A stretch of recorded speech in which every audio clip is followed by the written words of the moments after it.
সবাইকে সংবাদ এক নজরে স্বাগত। সঙ্গে আছি মাহমুদ হোসেন।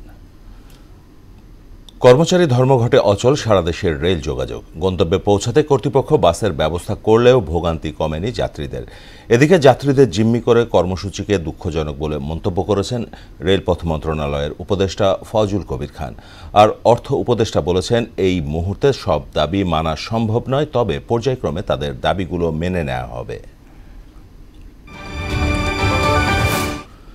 প্রতিনিধিদের সাথে ফলপ্রসূ আলোচনার প্রেক্ষিতে আন্দোলনরত 7 কলেজের শিক্ষার্থীদের দাবি দেওয়া মেনে নেয়ার আশ্বাস দিয়েছেন স্বরাষ্ট্র উপদেষ্টা মোহাম্মদ জাহাঙ্গীর আলম চৌধুরী। সচিবালয়ে নিজ দপ্তরে তথ্য উপদেষ্টা নাহিদ ইসলাম, প্রধান উপদেষ্টার বিশেষ সহকারী খোদা বক্স চৌধুরী এবং 7 কলেজের কয়েকজন শিক্ষার্থী প্রতিনিধির সাথে বৈঠক শেষে সাংবাদিকদের এ তথ্য জানান তিনি। এর আগে সব কর্মসূচি প্রত্যাহার করেন শিক্ষার্থীরা। চাকরি জাতীয়করণ সহ সব দাবি মেনে নেয়ায় রাজপথ ছেড়েছেন ইবতেদায়ী মাদ্রাসার শিক্ষকরা। মঙ্গলবার সচিবালয়ে বৈঠক শেষে বিকেলে 4টায় শাহবাগে শিক্ষা মন্ত্রণালয়ের যুগ্ম সচিব SM মাসুদুল হক জানান, মাদ্রাসা শিক্ষা বোর্ডের নিবন্ধনভুক্ত সব স্বতন্ত্র ইবতেদায়ী মাদ্রাসা পর্যায়ক্রমে জাতীয়করণের সিদ্ধান্ত নিয়েছে শিক্ষা মন্ত্রণালয়। এ সময় শিক্ষকদের ওপর পুলিশের লাঠিচার্জের ঘটনায় মন্ত্রণালয় দুঃখ প্রকাশ করেছে বলেও জানান তিনি। বাংলাদেশ কৃষি ও পোশাক খাতের উন্নয়নে ব্রাজিলকে সহায়তার আহ্বান জানিয়েছে বিএনপি।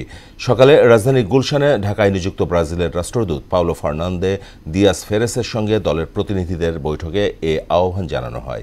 এ সময় বাংলাদেশে রেডিমেড রপ্তানির আগ্রহ প্রকাশ করে ব্রাজিল। দলের মহাসচিব মির্জা ফখরুল ইসলাম আলমগীরের নেতৃত্বে ঘণ্টাব্যাপী ওই বৈঠক শেষে সংবাদ সম্মেলনে এ তথ্য জানান বিএনপির স্থায়ী কমিটির সদস্য আমির খসরু মাহমুদ চৌধুরী।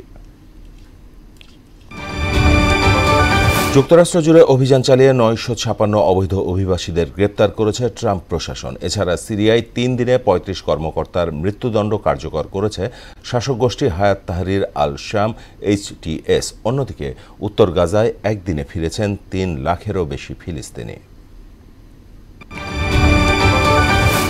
সেন্ট কিটসে প্রথম টি-20তে ওয়েস্ট ইন্ডিজের কাছে 8 উইকেটে হেরেছে বাংলাদেশ নারী দল। টস জিতে ব্যাট করতে নেমে 3 উইকেটে 144 রান করে টাইগ্রেসরা।